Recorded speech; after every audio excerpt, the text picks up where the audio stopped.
Géographe et diplomate, il a été ambassadeur de France en Lettonie, conseiller du ministre des Affaires étrangères Hubert Védrine. Depuis 35 ans, il analyse les frontières et les notions de frontières. Auteur du Retour des frontières chez CNRS Éditions, que vous pouvez trouver d'ailleurs dans la librairie qui se trouve juste en bas. Il porte un regard aiguisé sur notre monde. Les frontières sont-elles symboles de paix? Faut-il ouvrir les frontières? Identité et frontières sont-elles liées? Si vous vous posez ce genre de questions comme moi, eh bien vous allez sans doute avoir quelques réponses, quelques éléments de réflexion qui vont peut-être changer votre perception du monde. Et comme le disait Michel Butor, traverser les frontières m'aide à voir. Mesdames et messieurs, je vous demande d'applaudir Michel Fouché. Monsieur le député-maire, permettez-moi de vous exprimer ma gratitude et d'y associer Madame Malissard et l'association Guillaume Budet. Je vais essayer d'ajouter une note de bas de page à votre synthèse sur les questions de frontières. Et puisque nous sommes à Orléans, permettez-moi de citer une phrase qui date de 1429, des Mystères d'Orléans, dans l'accent de 2017. Il m'est fort tard que demain soit pour aller voir les Anglais en frontière. Jeanne d'Arc. Très intéressant l'emploi du mot frontière, probablement l'une des premières fois dans la langue française du début du XVe, en pleine guerre avec le vieil ennemi britannique, après on en aura d'autres, parce que c'est encore le sens de ligne de front. Front, en français, front, ou le front de l'architecture, frontier, adjectif masculin qui a disparu, frontière, adjectif féminin, transformé en substantif. Aller en frontière, c'est aller faire front, affronter, confronter l'adversaire. Lorsqu'Henri IV créera plus tard le corps des ingénieurs géographes du roi, leur première mission fut de choisir les emplacements où il était pertinent d'installer des places frontières. Donc en langue française, parce que ce n'est pas vrai partout, le mot frontière a d'abord un sens militaire, aujourd'hui ligne de front. Alors bien entendu, temps a passé, je relisais hier à l'Institut Charles de Gaulle, il faut décanter ça du temps de parole, hein. Le début de l'armée de métier, parce que je cherchais une citation que de Gaulle reprend de Napoléon, mais qui l'adapte, c'est tout un discours sur les faiblesses de la frontière du Nord-Est. Donc au début, c'est un terme militaire. Et puis, chemin faisant, grâce à la réconciliation franco-allemande et à la construction européenne, comme je l'ai dit hier, aujourd'hui, dans l'interview du Monde, page 20, qui accompagne les voix d'Orléans, nous avons un peu oublié que d'anciennes lignes de front sont devenues de paisibles frontières. Et nous nous sommes mis à croire, sous l'effet de la construction européenne et de la globalisation, que les frontières avaient disparu. Mais les frontières n'ont pas disparu. Elles sont devenues moins visibles. En gros, dans l'espace de l'Union européenne, surtout dans l'espace Schengen, en Afrique de l'Ouest et dans de quelques rares endroits du monde. Mais en réalité, il n'y a pas beaucoup de pays où vous avez besoin de moins de 40 visas pour faire le tour du monde. Je me souviens qu'une fois, j'avais participé dans les bureaux parisiens d'une grande maison de luxe qui a un laboratoire de recherche à Orléans, à une exposition d'une artiste indonésienne sur les frontières et les passeports. Et j'avais compté les fac-similés qu'elle avait fabriqués, non pas pour passer en douce, il y en avait 158. Il y avait donc 158 passeports de sa fabrication.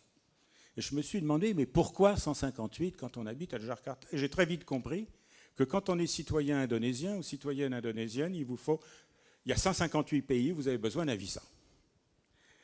Bon, voilà. Donc, les frontières sont devenues souvent moins visibles, en tout cas pour nous, de sorte qu'il y a un impensé que j'appelle géopolitique.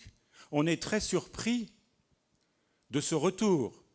À vrai dire, j'aurais préféré intituler le dernier ouvrage que vous avez bien voulu citer, La réaffirmation des frontières. Mais l'éditrice m'a dit que c'était moins vendeur que le retour. Alors allons-y pour le retour. Pourquoi retour? Tout simplement parce qu'on redécouvre un besoin d'État dans ce monde soi-disant globalisé en termes économiques et financiers, mais il ne l'est pas en termes de souveraineté. Mais c'est un monde où les États sont plus faibles face aux forces du marché, et c'est un monde où il y a maintenant un certain nombre de risques, de défis, de menaces qui appellent à des réponses régaliennes. À des réponses régaliennes en termes de contrôle, de sécurité, non pas de fermeture, mais de contrôle. Et on est dans un monde également que les Américains considèrent comme plat, je n'aime pas cette expression, où les besoins, presque gêné par le mot identité, mais le besoin de conscience collective, de sentiment d'appartenance, se situer dans le monde tel qu'il est, sont importants face au rouleau compresseur américano-global, face à un monde qui se réduit à l'économie et à la technologie standardisatrice. Ceci n'est pas une surprise. Il y a donc convergence, et là je crois que je suis dans la ligne des propos initiaux de M. Carré, il y a une convergence entre des réactions contre ce rouleau compresseur américano-global et technologique et les questions de sécurité et d'inquiétude, d'incertitude, d'imprévisibilité et ce retour de la sémantique des frontières. Terme un peu compliqué. Alors, qu'est-ce que c'est qu'une frontière? Très simple, hein? Lisez les juristes, c'est un périmètre de souveraineté. Les juristes disent la ligne où expire une souveraineté et commence une autre. Si je vais à pied sur le pont de l'Europe, qui traverse le Rhin et non pas la Loire, pour celui que je connais à Strasbourg, entre Strasbourg et Kehl, en temps normal, hors état d'urgence, je n'ai pas à montrer mon passeport, je n'ai pas à montrer mon bagage au douanier, enfin, ils sont toujours cachés derrière un pilier, je n'ai pas à changer de l'argent. Mais quand j'arrive à Kehl, je ne suis pas en France. J'ai traversé une frontière invisible, mais quand je suis de l'autre côté, je ne suis pas en France. Il m'est arrivé de travailler sur des questions de stratégie régionale pour la métropole de Strasbourg. Eh bien, d'un côté, c'est le préfet de région, c'est l'État, de l'autre côté, c'est le ministre-président du Bade-Wurtemberg. C'est pas simple. Il y a une espèce de... C'est différents systèmes. De l'autre côté, on parle allemand, même si on est très francophile. On a une autre histoire, on a une autre culture politique. Donc, vous voyez, ce n'est pas parce qu'on ne les voit plus qu'elles ont disparu. Simplement, elles ont eu l'élégance, pour faire plaisir à Jacques Delors et aux fédéralistes, de s'effacer. Jusqu'au moment où on se rend compte que, eh bien, il faut quand même que les États, puisque l'Union européenne n'étant pas un État, ce sont les États membres qui exercent les fonctions régaliennes, on s'est rendu compte qu'il y avait besoin de sécurité. La protection est un droit démocratique, c'est une exigence. Alors, pourquoi les frontières? J'en parlais ce matin dans le débat avec votre député maire à RCF, je suis désolé, France Inter aussi, dans d'autres occasions, quand vous m'inviterez bientôt. Pourquoi est-ce qu'on a inventé la frontière moderne linéaire d'abord en Europe? Il y avait d'autres limites autour de la Chine, du Vietnam, j'en ai trouvé au sud de l'Éthiopie, il y avait des marches séparantes en Afrique de l'Ouest entre les royaumes, etc., etc. Il y a un vocabulaire en arabe extrêmement riche pour les frontières, en persan, en grec byzantin et en langue turque. Donc ce n'est pas une invention occidentale pour opprimer les peuples. Il y avait toute une variété. Mais j'en reste à l'histoire de l'Europe. Pendant longtemps, la vraie frontière, elle est spirituelle, elle est entre l'ici-bas et l'au-delà. patron de l'Europe, c'est le pape, pendant des siècles. Les princes, les rois ne sont que des vassaux, des exécutants, et puis tout ça, vous savez comment il va y avoir des longs combats. Et puis la chrétienté va s'opposer à ceux qui avancent depuis la Mecque, et puis il y aura des mouvements contraires, et puis après la chrétienté va se déchirer. C'est d'ailleurs à ce moment-là que le mot Europe émerge à la place du mot chrétienté. C'est en quelque sorte le substitut laïcisé d'une chrétienté qui a perdu son unité après la réforme de Luther, d'où nous fêtons cette année l'un des centenaires. Guerre de religion au XVe siècle, des guerres absolument atroces, auxquelles, à comparaison desquelles ce qui se passe entre le Tigre et l'Euphrate, il n'y a pas photo, c'était encore pire. Et progressivement, les princes les plus puissants considèrent que non seulement il faut mettre fin aux guerres de religion, parce que ça affaiblit les royaumes respectifs, d'autant plus que la France antiprotestante soutient les princes protestants en Allemagne contre les Habsbourg, et à la fin de la guerre de 30 ans, qui est une grande guerre de religion, qui ressemble furieusement à ce qui se passe aujourd'hui au Proche et au Moyen-Orient, qui a une dimension religieuse manipulée, traité de Münster. Le traité de Münster, les fameux traités de Westphalie, car il y en a eu plusieurs, s'énonce selon un principe extrêmement simple en latin, cuius regio eius religio. Tel prince, telle religion. Qu'est-ce que ça veut dire? On va commencer à découper les espaces disputés entre principautés catholiques et principautés protestantes, c'est-à-dire que le prince trace une frontière, n'interfère pas dans les affaires de l'autre prince et garantit aux croyants la sécurité de l'exercice de sa foi. C'est ça l'origine des frontières politiques en Europe. C'est une invention européenne de ce point de vue-là. Et toute la suite de l'histoire européenne, c'est bien entendu la distinction entre le domaine de Dieu et le domaine de César. Donc la frontière protège le croyant des agressions possibles de celui qui va vous imposer la vraie foi.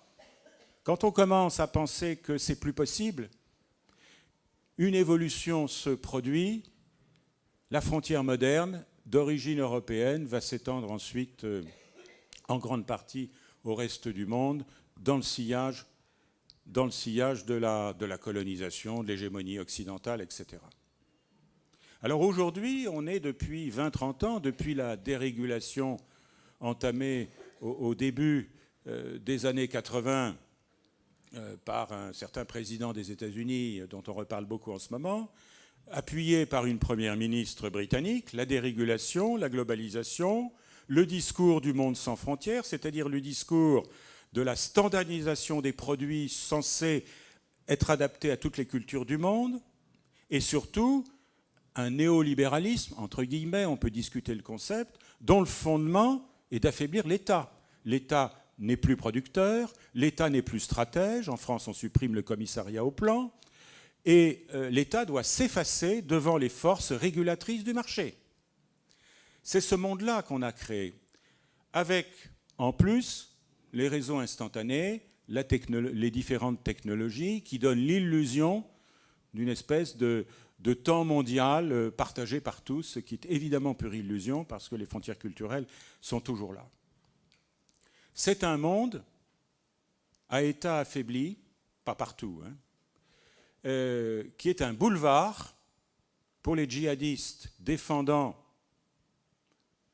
une vision extrêmement médiévale de la religion, puisque la religion doit s'imposer aux politiques, mais ils font ça dans un monde sans résistance, avec les technologies les plus modernes, dont des moyens postmodernes pour un projet prémoderne, où on retrouve ce combat entre Dieu et César, ou entre Allah et la cité des hommes. Et donc il va falloir un certain temps pour dépasser cela. Donc cette situation actuelle nous met en position de faiblesse. Donc ce retour des frontières, ou plutôt cette nécessité de rendre ces lignes plus visibles, n'obéissent pas seulement à une espèce de gesticulation des capitales et des dirigeants, ça obéit à une nécessité de protection, de sécurité, mais aussi de se situer dans sa culture, dans son histoire, dans sa civilisation, dans le vaste monde. La globalisation, c'est un choc culturel pour beaucoup de gens.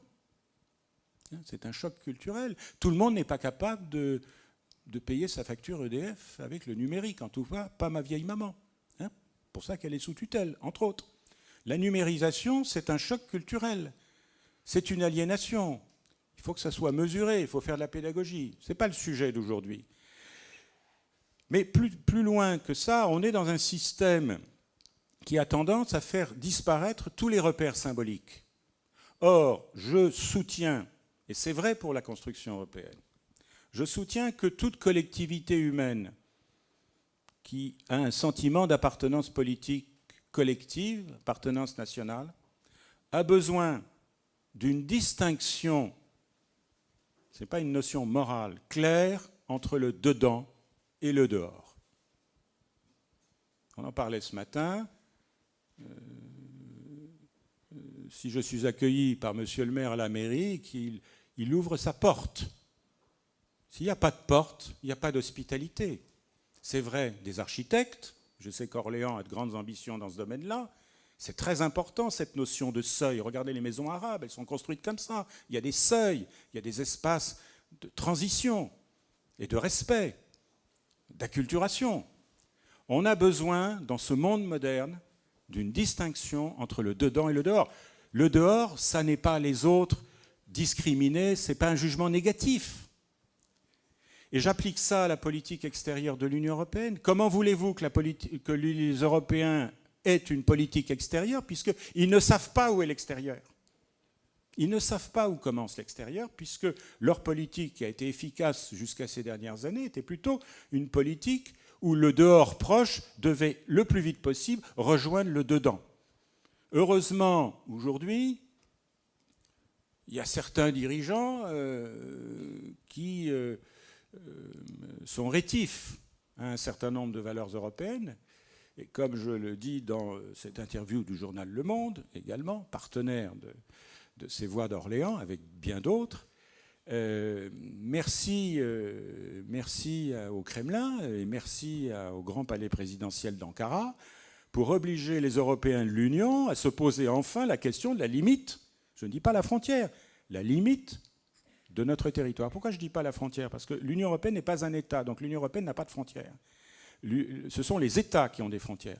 L'Union européenne a des limites qui sont la somme des segments frontaliers des États. Bon, soyons très précis, peu importe, mais enfin, je crois que c'est très important. Donc maintenant, nous sommes obligés de nous poser ces questions territoriales, ce qui nous permettra ensuite d'avoir une politique à l'extérieur, une politique russe, une politique turque, comme autrefois on disait, à l'époque de De Gaulle, une politique arabe ou une politique africaine. On peut traiter ça autrement, de manière plus coopérative, mais bon, c'est... Donc vous voyez qu'on est dans un mouvement d'ensemble. Alors il y a bien sûr des régressions. Il y a des régressions et peut-être on peut passer directement à la technique, à la planche numéro 7. Alors 7, ça c'est les phénomènes de révisionnisme. Je ne veux pas accabler le président Erdogan, même s'il ne facilite pas tellement les choses, mais dans beaucoup de discours, il nous parle des frontières du cœur. Les frontières du cœur, les frontières ottomanes. Alors là, la carte est assez modeste. Vous voyez, ça comprend Mossoul, Kirkouk, la moitié nord de la Syrie. Ça descend en direction de Tabriz. Ça s'avance dans le sud de la Géorgie. Ce sont des limites d'une certaine période de l'Empire ottoman. Numéro 8. Là, nous sommes en Ukraine. D'un côté, l'ancien président Obama et quelqu'un qui porte une valise avec les étoiles de l'Union européenne. Je ne sais pas l'identifier. En tout cas, ce n'est pas Mme Ashton et ce n'est pas Mme Mogherini, mais c'est peut-être M. Barroso. Et puis de l'autre côté, des traces noires de pas sur le Donbass.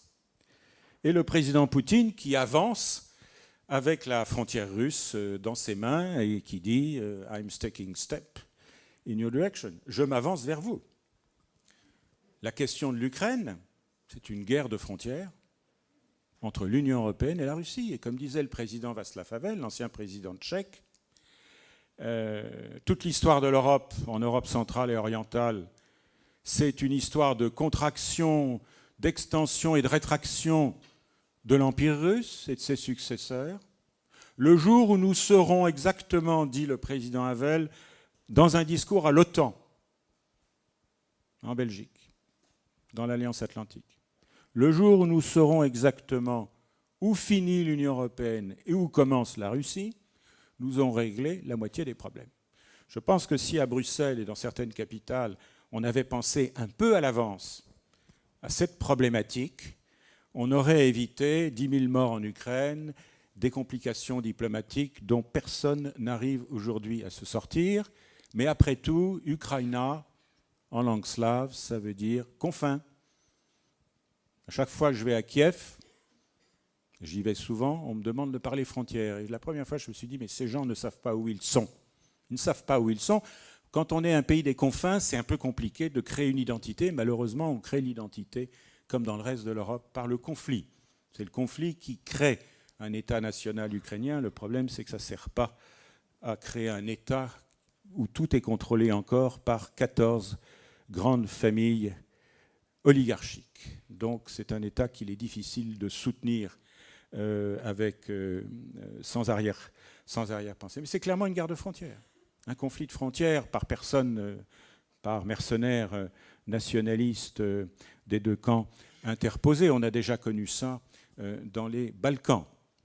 Je rappelle au passage d'ailleurs que contrairement à ce qu'on apprend à nos enfants ou en ce qui me concerne mes petits-enfants dans les écoles, l'Europe n'est pas un vieux continent. En termes géopolitiques, c'est le plus récent du monde, puisque c'est là qu'on a créé 26 000 km de frontières depuis 1991, par éclatement des anciennes fédérations.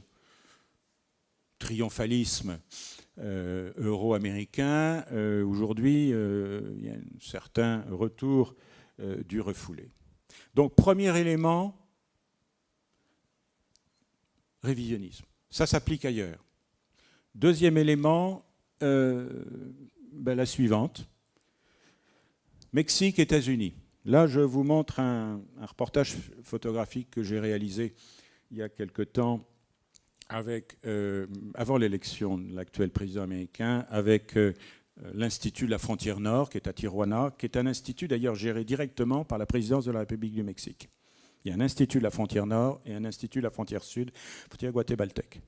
Alors, à gauche, alors pour vous, oui, c'est toujours ça, les États-Unis, à droite, la banlieue de Tijuana. L'état actuel, il n'y a pas de mur. Il y a une clôture de séparation avec des pièces métalliques rainurées qui sont des récupérations des aérodromes, des pistes d'atterrissage, des aérodromes de fortune établis par les Américains dans les étendues sableuses du nord du Koweït et du sud de l'Irak pendant la première guerre du Golfe. On a récupéré ça parce que les Américains sont de grands logisticiens, rien ne se perd, tout se transforme, et on a fait une limite. Photo suivante. Quand on se... Voilà, c'est toujours la même. Vous avez sur la gauche des routes de patrouille. Si vous regardez bien un peu en haut, vous avez des voitures de la police frontalière. D'un côté, c'est vide et inconstructible, zone de patrouille. De l'autre, les populations s'accumulent. Parce que quand on a vécu plus d'un an avec un emploi à Tijuana, on peut demander ensuite une carte verte pour migrer légalement de l'autre côté. Alors maintenant, on va se retourner. Photo suivante. Photo suivante. Donc là, nous regardons vers le Pacifique. À droite, bien au fond à droite, loin de la frontière, San Diego.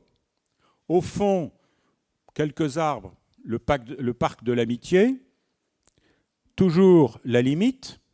Et puis à gauche, c'est la ville de Tijuana. Et vous avez beaucoup de toits blancs qui correspondent à ce qu'on appelle des maquiladoras, c'est-à-dire des usines d'assemblage. Tijuana, c'est la capitale mondiale des écrans de télévision. Toutes les firmes qui fabriquent des écrans de télévision sont installées là. Le marché américain est évidemment un marché absolument considérable. C'est le premier marché du monde pour les écrans plasma, les écrans de télévision. Donc tout le monde est là, Toshiba, Samsung, Philips, etc. C'est très intelligent parce que ça permet de fixer la population mexicaine à la frontière avec des salaires 5 ou 6 fois moins élevés. Les camions arrivent des États-Unis le matin avec du matériel à assembler, repartent le soir par des voies spéciales. La frontière américano-mexicaine est la plus traversée légalement du monde. 1,5 milliard d'échanges par jour. Les Mexicains qui sont fiers et humiliés sont en train de prendre des contre-mesures. Et la première, c'est de cesser d'acheter du maïs américain pour faire les tortillas et de les acheter en Argentine, de l'acheter en Argentine ou au Brésil. Ça représente au total le marché agroalimentaire. Il y a peut-être une place à prendre pour les agriculteurs du Loiret. Ça représente un marché pour le Middle West de 16 milliards de dollars, le marché mexicain. 98% des céréales et produits alimentaires de qualité variable proviennent des États-Unis. Et que maintenant, ils négocient avec les latino-américains en mesure de rétorsion. Photo suivante. J'adore cette photo, ça n'existe plus. C'était les poteaux qui marquaient la plage sur l'océan Pacifique. Et évidemment, le jeu, c'est soit d'aller voir de l'autre côté. On rêve d'aller à l'autre lado du cerco, le cerco.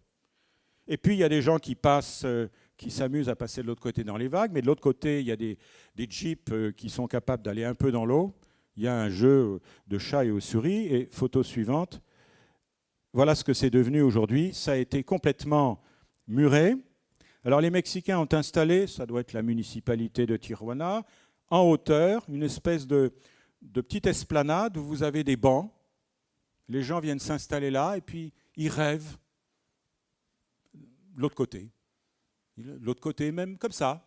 De même que les princes du Golfe. J'ai vu ça entre Tanger et le Cap Spartel.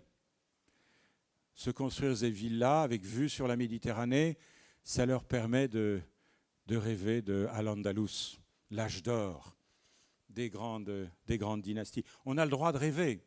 La frontière est aussi un lieu de rêve. Ce n'est pas seulement un lieu d'oppression, une vie meilleure. C'est un refuge.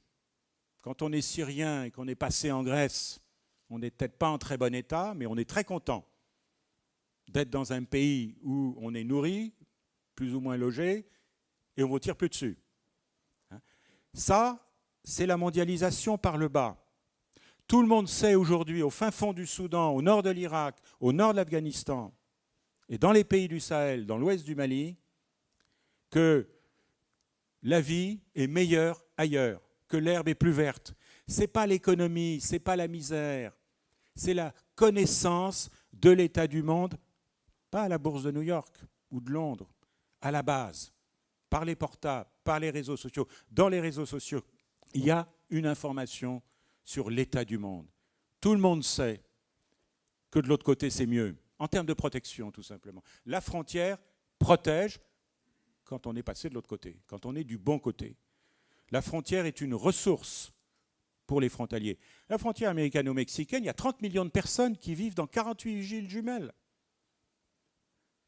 Encore une fois, la frontière la plus légalement traversée du monde. Ce projet du mur est donc absurde. Parce que l'histoire des frontières, c'est l'histoire de leur contournement. Alors on va construire un mur qui va compléter les 1035 km de frontières qui datent des périodes précédentes, notamment de Bush Junior.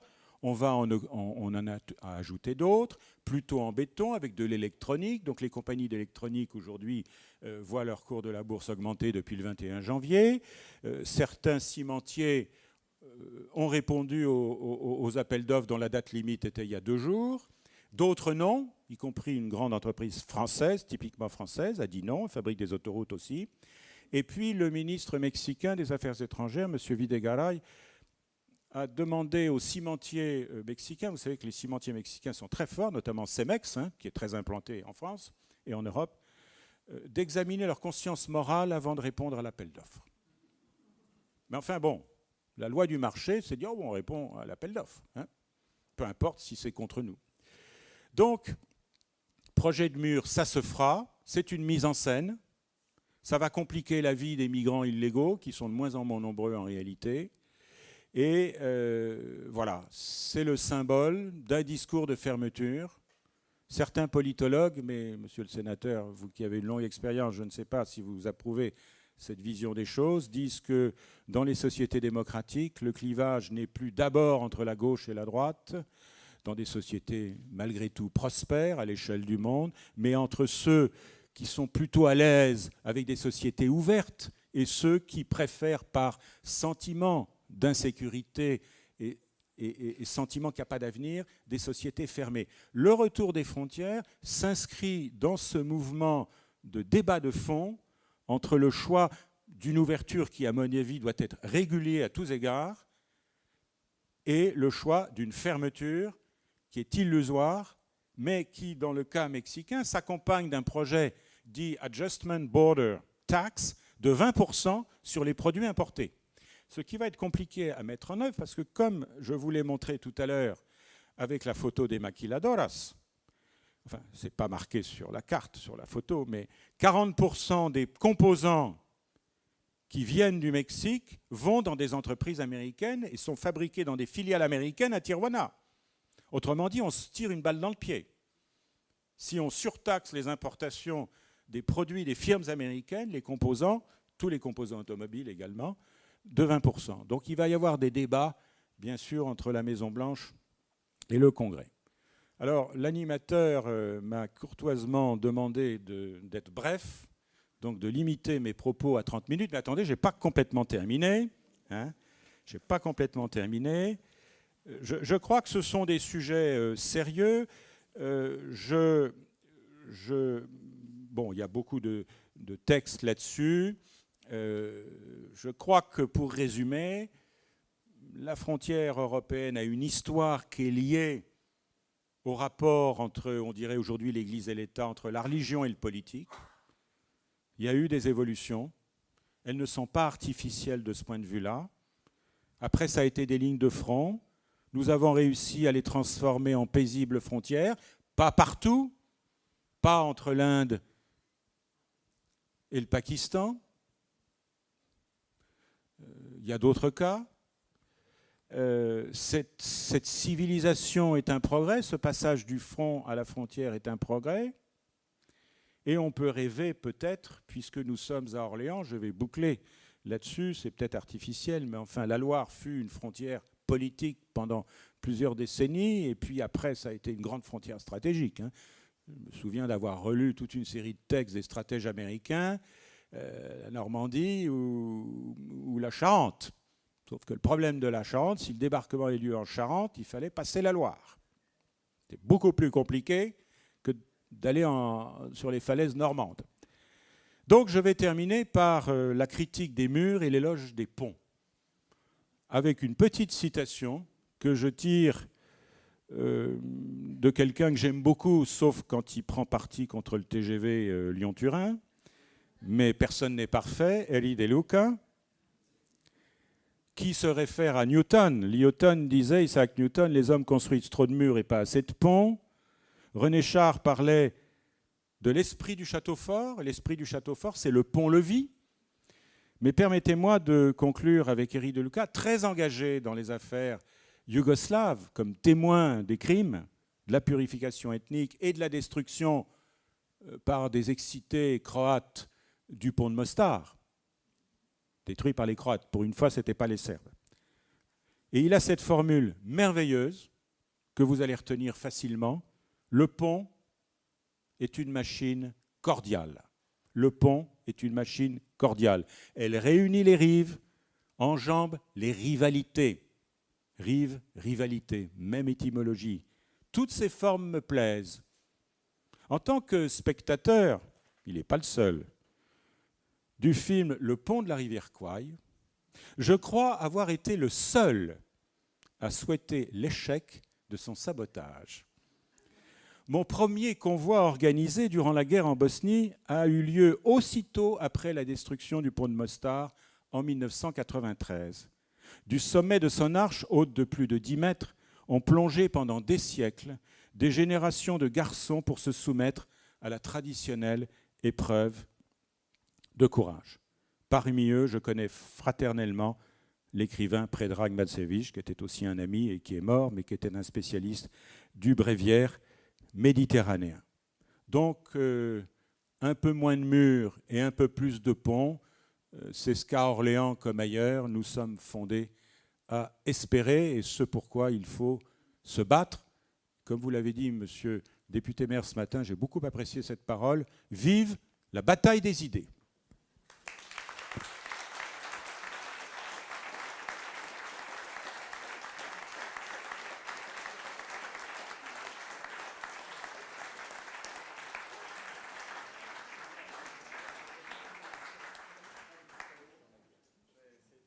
Il faudrait qu'on... Voilà, merci beaucoup. Écoutez, Monsieur Fouché, l'animateur de France Inter vous informe qu'il reste plus de 20 minutes, car comme je vous le précisais, on a des questions qui sont consacrées au public, donc on va pouvoir continuer à débattre, ou en tout cas vous à nous informer sur les frontières. Donc je vais venir parmi vous si vous avez des questions évidemment, sinon on laissera le conférencier continuer. Et juste souligner le temps que vous réfléchissiez que la radio partenaire des Voix d'Orléans, c'est la radio RFI, qui est une radio magnifique que je salue et qui fait partie des médias francophones publics, dont on fait partie aussi Radio France. Vous êtes toujours le bienvenu, vous savez, Michel. Alors allons-y. Oui. Ah oui, pardon. Excusez-moi. Oh là là, mon Dieu, mea culpa. On a un texte que vous avez choisi et qui va être lu par une compagnie formidable qui va intervenir tout au long des 2 jours. C'est la compagnie L'Idée du Nord. Voilà, et qui va lire un texte qui va illustrer justement la conférence que vous venez d'entendre. Et ça va vous laisser le temps de réfléchir à quelques questions. On compte sur vous. Mademoiselle.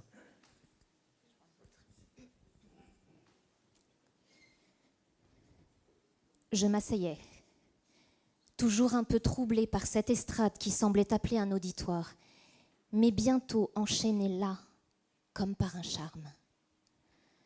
Devant moi s'étendaient en nappes blanches les terres stériles des Syrtes, piquées des mouchetures de leurs rares fermes isolées, bordées de la délicate guipure des flèches des lagunes.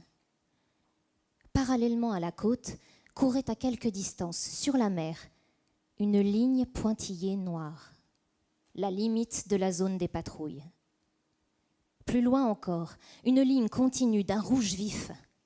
C'était celle qu'on avait depuis longtemps acceptée d'un accord tacite pour ligne frontière et que les instructions nautiques interdisaient de franchir en quelque cas que ce fût.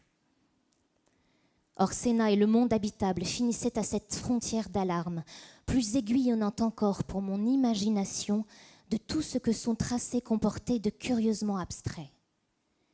À laisser glisser tant de fois mes yeux dans une espèce de conviction totale au long de ce fil rouge, comme un oiseau que stupéfie une ligne tracée devant lui sur le sol, il avait fini par s'imprégner pour moi d'un caractère de réalité bizarre.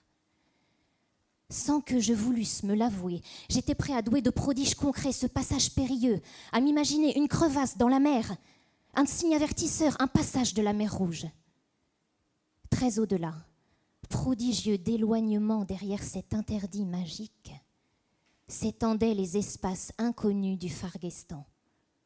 Serrés comme une terre sainte à l'ombre du volcan Tangri, ses ports de rages et de trangers et sa ceinture de villes dont les syllabes obsédantes nouaient en guirlande leurs anneaux à travers ma mémoire. Guéra, Myrphée, Targala, Urgasonte, Amicto, Salmanoé, Dirceta.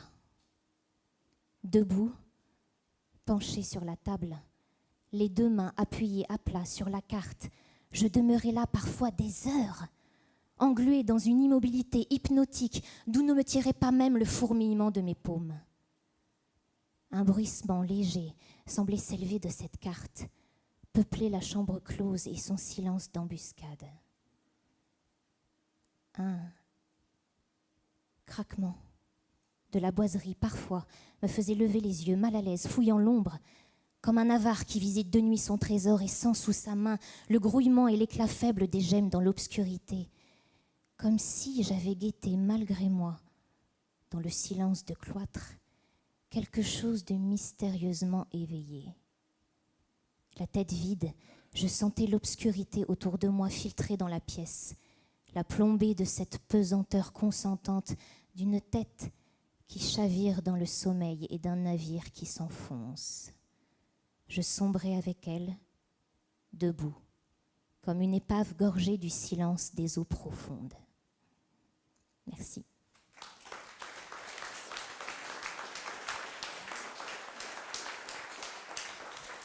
Un commentaire, oui, peut-être, Vous Michel, sur ce avez texte. reconnu Julien Gracq, Le Rivage des Syrtes, homme de Saint-Florent. C'est pas le Loiret, mais c'est un Ligérien lui aussi, qui fut professeur de géographie. Très bien. Avez-vous des questions, donc, à présent? Levez juste la main, je viens vers vous. Ou quelqu'un circule avec un micro, mais je peux venir vers vous. Bravo. Vous n'avez pas répondu à une question que je me posais tout à l'heure. Les frontières sont-elles symboles de paix? Parce que quand on voit cette histoire de la frontière américaine et mexicaine, on imagine évidemment le conflit, puis on le connaît tous, évidemment. Et vous dites aussi dans vos livres que quand il y a frontière, c'est qu'il y a eu une paix qui a été signée à un moment. Oui, si on prend l'histoire européenne sur la longue durée, comme je le dis, les lignes de France sont devenues de paisibles frontières. C'est pas un hasard si Strasbourg est investi, notamment par l'État français, de cette fonction européenne, lieu de réconciliation, même si le général de Gaulle et le chancelier Adenauer se sont d'abord réunis à Reims, à l'invitation de Monseigneur Marty, peut-être pour faire jouer leur communauté culturelle et religieuse, et pas à Strasbourg. C'était probablement trop difficile pour un chancelier allemand d'aller à Strasbourg. Mais oui, je crois que c'est ça l'histoire récente. C'est une espèce de banalisation, de civilisation de la frontière. Alors ça marche tant qu'on n'a pas d'ennemis. C'est ça la question. Alors quelquefois, dans des débats, il y a des désaccords, on me dit qui est l'ennemi. Bon, sans entrer dans la campagne électorale, lisez un petit opuscule, je ne vais citer personne, mais qui a été rédigé rue Saint-Dominique, à Paris, dans le 7e, à l'hôtel de Brienne. Et la question, c'est qui est l'ennemi? Ma réponse, c'est l'ennemi, c'est celui qui nous désigne comme tel. Donc, à partir du moment où on est dans cette configuration qui est nouvelle pour nous, puisque tout le projet européen s'est construit sur le refoulement du conflit et bien sûr de la guerre, à tel point d'ailleurs que notre obsession du passé nous empêche parfois de nous projeter dans l'avenir, mais ça c'est une autre affaire. Là, on a réussi ça. Alors entre les États-Unis et le Mexique, bon, c'est une frontière de conquête, le traité Guadalupe-Hidalgo de 1848. Il y a des rêves au Mexique, non pas de reconquête, mais après tout, dans beaucoup de boutiques, à San Diego, vous avez, du côté américain, vous avez des petits panneaux, aquí se habla inglés. Ici, on parle anglais. Bon, donc il y a une latino-américanisation des États-Unis. Ça va devenir une frontière de tension. Mais là, l'interdépendance économique entre les deux pays est telle, et entre les deux sociétés d'ailleurs, qu'on ne voit pas que ce projet de fermeture partielle puisse aboutir. Parce que, encore une fois, comme je l'ai dit, il y a 48 villes, 48 points de passage, 30 villes jumelles, avec une intégration économique. Alors il y a en effet des secteurs dans le monde qui sont des lignes de front. Actuellement, la limite entre les deux Corées, il n'y en a pas beaucoup en fait. Parce que la Seconde Guerre mondiale n'est pas terminée dans cette partie du monde. Il n'y a pas de traité de paix, il n'y a pas d'accord de sécurité. Le Cachemire, Pakistan, Inde. Moi, je me souviens avoir vu la frontière de nuit. Elle est éclairée du côté indien quand vous allez de Paris à New Delhi. Quand on regarde bien, au bon moment, on voit un serpent lumineux. Là, on est dans une ligne de front potentielle. Il y a d'autres situations, la frontière sud de la Turquie aujourd'hui. Il y en a d'autres, mais elles ne sont pas très nombreuses. La tendance est plutôt à l'ouverture. en Afrique de l'Ouest, par exemple, avec des systèmes de... On réfléchit actuellement en Afrique de l'Ouest, et même à l'Union africaine à Addis Abeba, à un système de petite Schengen. Voilà. Mais pour que ça marche, il faut des passeports biométriques, il faut qu'on puisse suivre les gens, qu'on les enregistre. Vous voyez, c'est ça la question. La bonne frontière, c'est la frontière ouverte, mais où les passages sont contrôlés. Il faut être dans la nuance entre la ligne de front et le mur. Il y a cette situation nouvelle qui est la frontière ressources, la frontière refuge, la frontière interface.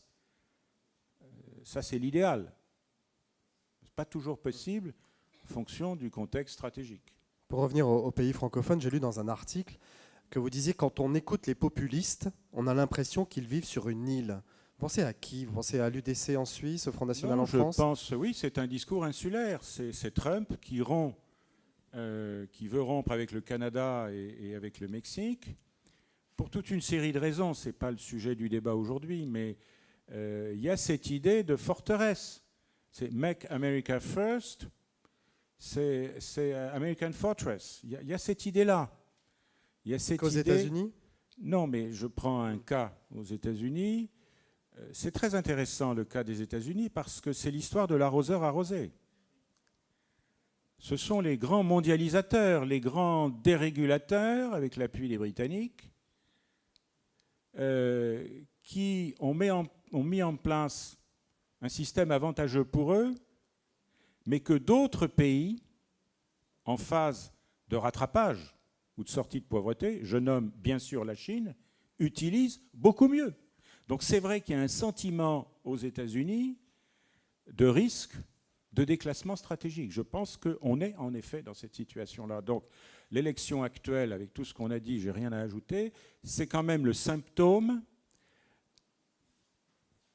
d'un sentiment d'overstretch, comme on disait autrefois, avec Paul Kennedy, l'historien, qu'après tout, être gendarme du monde, ça ne rapporte pas tant que ça.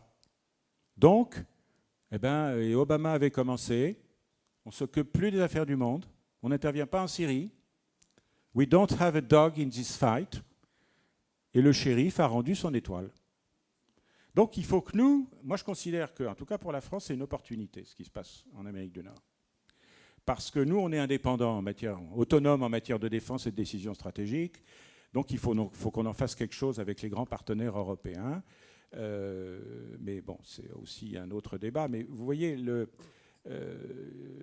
cette idée du repli sur soi, qui est dans la tradition culturelle des États-Unis, qu'après tout, le peuple américain s'est formé par refus de l'Europe et de ses guerres civiles. Ils ne veulent plus se mêler des affaires des autres. C'est un discours de fermeture qui sous-estime complètement que le fait de se mêler des affaires du monde a toujours été dans l'intérêt des États-Unis.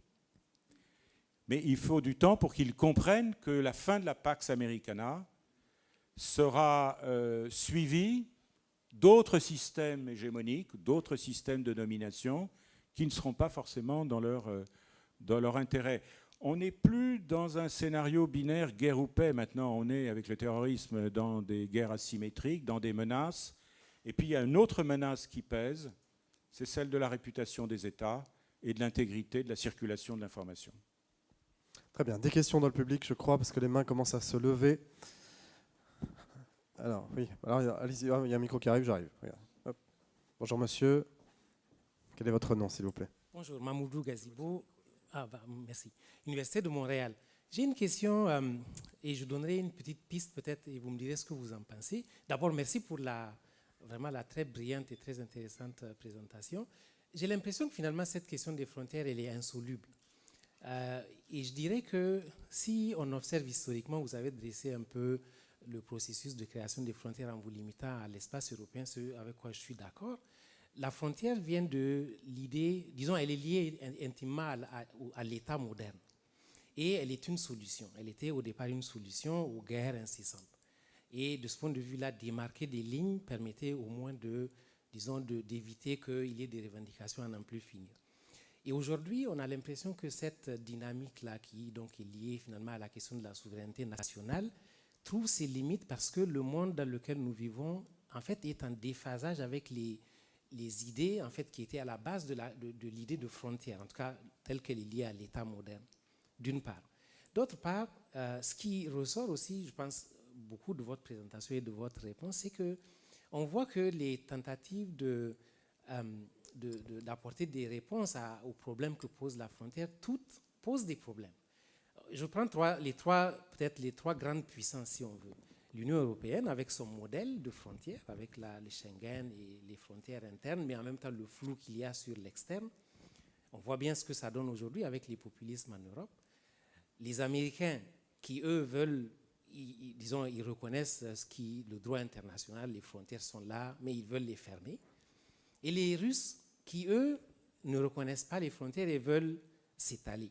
Donc là, la question que ça pose, c'est quelle solution trouver? Est-ce que ce n'est pas insoluble en fin de compte? Est-ce qu'on peut avoir une réponse définitive à cette question des frontières quand on voit que l'ensemble des modalités finalement posent problème? Merci, désolé d'avoir été long. Je vous en prie. Michel Fouché, vous avez 1 heure pour répondre. Deuxième conférence.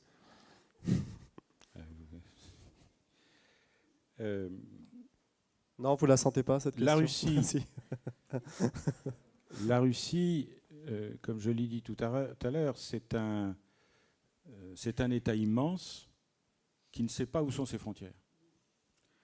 Ce n'est pas encore tout à fait un État-nation, ça n'est plus un empire, c'est un État territorial en transition. En sachant qu'il y a 20% de la population russe qui n'est pas russe ethno-linguistiquement, mais qui l'est en termes de citoyenneté. D'ailleurs, en langue russe, il y a 2 termes différents pour désigner ce pourquoi nous n'en avons qu'un en français. Il y a roski et russiski. Roski, c'est russe de langue maternelle russe. Rossiski, c'est la citoyenneté russe. Ce n'est pas tout à fait la même chose. Alors, remise en cause, non, mais volonté traditionnelle depuis les tsars de se ménager un glacis de sécurité au nord, en Arctique, en Finlande, en Suède, en Baltique, en mer Noire, en Caspienne, etc., face au Japon et à la Chine, ça oui. Il n'y a rien de nouveau sous le soleil. Alors, comme disait Henry Kissinger, un pays étendu sur 11 fuseaux horaires ne devrait pas souffrir d'un complexe d'encerclement, mais c'est un peu ce qui se passe. Donc, en même temps, l'expansion de l'OTAN, tous azimuts, sous le faux nez de l'adhésion européenne, n'était pas forcément nécessaire partout. Alors c'est des détails, mais il faut être précis dans ces affaires-là. Lorsqu'au sommet de l'OTAN de Bucarest, vous vous en souvenez peut-être en 2008, la France et l'Allemagne décident de dire non à l'ouverture de l'OTAN en direction de l'Ukraine et de la Géorgie. Les Russes sont furieux parce qu'il y a une note explicative rédigée par la chancelière allemande pour ne pas faire perdre la face au président américain qui dit que la porte reste toujours ouverte. Lecture de ce non mais à Moscou, colère absolue, et c'est le début de la Reconquista.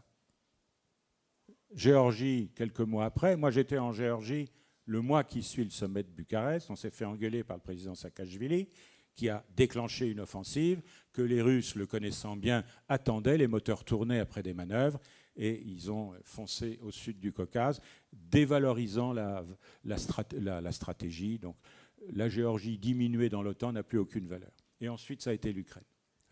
Donc la Russie a un problème de stabilisation stratégique, et ça, il faudra bien qu'un jour on se saisisse de cette question avec ce que les Russes appellent un pacte de sécurité. On peut discuter.